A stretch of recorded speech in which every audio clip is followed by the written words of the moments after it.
নমস্কার দর্শক বন্ধু, আবার চলে আসলাম নতুন একটা ভিডিও নিয়ে। আজকের ভিডিওটা হচ্ছে পেঁপে চাষ। তো আমার আগের ভিডিওতে আমরা দেখেছেন পেঁপে রোপণ বা কি পদ্ধতিতে আমরা চাষ করেছিলাম, কীভাবে রোপণ করেছিলাম। তো আজকের যে ভিডিওটা নিয়ে এসেছি সেটা হলো আমরা পেঁপে গাছ নির্ণয় করব কোনটা ছেলে গাছ আর কোনটা মেয়ে গাছ। তো দর্শক বন্ধু, যে বাগানটায় আমি এসেছি দেখতে পাচ্ছেন, বাগানটা আমি এসেছি সেটা কিন্তু আজ তার বয়স 50 দিন অতিক্রম করেছে। তো এই 50 দিন অতিক্রম করার ফলে এখন গাছের ম্যাক্সিমাম গাছ দেখুন ফুল জালি চলে এসছে। তো এখন আমরা নির্ণয় করব কোনটা ছেলে কোনটা মেয়ে। তো দর্শক বন্ধু, যখন আমরা রোপণ করেছিলাম তখন দুটো করে গাছ রোপণ করেছিলাম, যেহেতু তখন আমরা ঠিক বুঝে উঠতে পারি না কোনটা ছেলে বা কোনটা মেয়ে। তো এখন তার ফুল জালি চলে এসছে, এখন নির্ণয় করা সম্ভব হবে কোনটা ছেলে গাছ আর কোনটা মেয়ে গাছ। তো ম্যাক্সিমাম গাছ দেখতে পাচ্ছ আমাদের চাষি ভাই যে জমিতে আমি এসেছি ম্যাক্সিমাম গাছ কিন্তু একটা করে আছে, যেহেতু এগুলো সব মেয়ে গাছ। তো তিনি তার আরেকটা গাছ যেটা ছিল সেই গাছটা কিন্তু তিনি কেটে ফেলেছে। কাটার উদ্দেশ্য একটাই হলো, কেন সেই গাছ থাকলে যদি ছেলে গাছ থাকে তার ফলটা কম আসে, আর তার যে তিনি সার যে প্রয়োগ করেন জমিতে সেই মদ্দা গাছ যে ছেলে গাছ তিনি শোষণ করে নেয়, তার ফলে পাশের যে মেয়ে গাছটা তার দুর্বলতা হয়ে যায়, তিনি তার গাছকে গ্রোথ করতে পারেন না, সেই ক্ষেত্রে গাছটা কাটা হয়। তো দর্শক বন্ধু, আজকের এই ভিডিওর মাধ্যমে আপনাদের দেখাবো কোনটা ছেলে গাছ আর কোনটা মেয়ে গাছ। তো দর্শক বন্ধু, আমি আমার যে চাষি ভাই আছে তার মুখ থেকে শুনে নেবো কোনটা ছেলে কোনটা মেয়ে। তো দর্শক বন্ধু, সবার আগে বলি জমিটাকে পরিষ্কার পরিচ্ছন্ন করে রাখতে হবে। এই যে সতেজ সবুজ ভরা যে জমি, যে চাষি ভাই তার জমিকে ভালোবেসেছে, এইভাবে আপনারাও চাষে ভালোবাসুন, তাহলে এরকম সফলতা অবশ্যই পাবেন। তো দর্শক বন্ধু, দীর্ঘায়িত করবো না, আমি চলে যাই চাষি ভাইয়ের কাছে।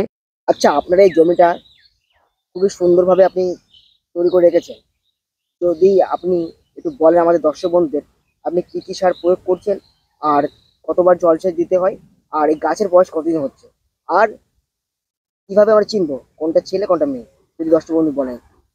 বিষয় হচ্ছে এই যে চাষ আর কি দীর্ঘ 1 মাস 2-5 দিন হয়তো বয়স হয়েছে এই পেঁপেটার। এর সার এই পর্যন্ত যা প্রয়োগ করা হয়েছে, 2বার প্রয়োগ করা হয়েছে, সেটা হচ্ছে রাসায়নিক অথবা জৈবর সঙ্গে দিয়ে মাটি চাপা দেওয়া হয়েছে। এবং এর যে পুরুষ মদ্দা চেনার যে পদ্ধতিটা সেটা হচ্ছে মেয়ে ফুলটা হচ্ছে ছোট হয় আর পুরুষ ফুলটা আর কি লম্বা হয়। তাই গাছ দেখলে বোঝা যায়, তার নমুনা হচ্ছে সে গাছটা তো ওই সাইডে, ওইটা দেখালে একটু বোঝা যাবে। আর এর মধ্যে গাছ তো 2-3 রকমের হয়, আধমদ্দা অথবা পুরুষ এবং মেয়ে। তা আধমদ্দাটা হচ্ছে এই যে এর ফুল দেখলে বোঝা যাচ্ছে যে এই গাছটা এই আধমদ্দা। ফুলটা দেখা যাচ্ছে একটু গাছের থেকে বেরিয়ে আঙুল 2-3 মতো লম্বা হয়েছে। আর পুরুষটা হচ্ছে পুরো এই যে ঝোল খেয়ে পড়েছে, এটা হচ্ছে পুরুষ পুরুষ মদ্দা আর কি গাছ। ঠিক আছে, এইটা হচ্ছে পুরুষ গাছ, একদম পুরো পুরুষ, এটাই কোনো ফল হবে না। আর মেয়ে গাছ হচ্ছে তার চেনার পদ্ধতিটা আছে এই যে পাশে এই যে গাছটা আছে, ফলের পাপড়িটা এর সঙ্গে লেগে আছে, বোঝা যাচ্ছে যে এই গাছটা মেয়ে গাছ। ঠিক আছে, এই ফুলগুলো কি একটু লম্বা হয় না? না না, মেয়ে ফুলটা গায়ের সঙ্গে সেটে থাকে, অথবা দেখা যাচ্ছে হয়তো অ্যাক্টিভ মতন আগে গোড়া থেকে ফটকে ছেড়ে হয়তো অ্যাক্টিভ মতন লম্বা হয়ে ওখান থেকে পেঁপে ধরা শুরু হয়ে যায়। ঠিক আছে, আর এর জল দেওয়া হয়েছে দেখা যাচ্ছে মোটামুটি এই 1 মাসের ভিতরে খুব বেশি হলে 3টে সেচ দেওয়া হয়েছে এই অবধি। এইবার আবার এখান থেকে দিন 5-7 গেলে হয়তো আবার এতে 2টো রাসায়নিক সার অথবা দেখা যাচ্ছে 2টো খোল দিলে আরও ভালো হয়, গাছের প্রক্রিয়াটা ভালো হয়, গাছ সৌন্দর্য আসে, ফল বৃদ্ধি হয়। ঠিক আছে, আচ্ছা, এই ফলটা কবে থেকে ধরুন মোটামুটি চলে আসবে গাছে? মোটামুটি আর দিন 15-র ভিতরে গাছের ধরনের হিসাবে তার অঙ্গুত্ব বোঝা যাচ্ছে। গাছে এই যে ফুল দেখা আছে না, এই যে মেয়ে পাপড়িটা, এই গাছটার চেয়ে এই গাছটাই পরিষ্কার বোঝা যাচ্ছে। এই গাছটা দিন 10-এর ভিতরে এই যে পাপড়িটা দেখা যাচ্ছে না, এই পাপড়িটা মেলে দেবে, দিলে ওই গাছে আর কি ধরনের হিসাবে ওটা পেঁপে গাঁথা শুরু হয়ে যাবে।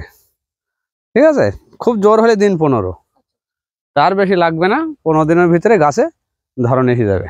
আর এই মাসে কতবার জলসেচ দিতে হয়? মাসে ম্যাক্সিমাম অন্তত দেখা যাচ্ছে জমির পরিমাণ হিসাবে জল সার, সেটা হচ্ছে দেখা যাচ্ছে আমার এখানে 15 কাঠা পেঁপে বাগান আছে, 15 কাঠা 1 বস্তা করে সার আমি প্রত্যেক সেচে দিই।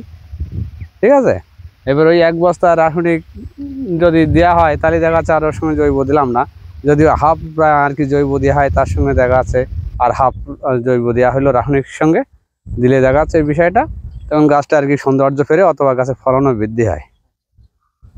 অনেক ধন্যবাদ আপনাকে সুন্দর বলার জন্য।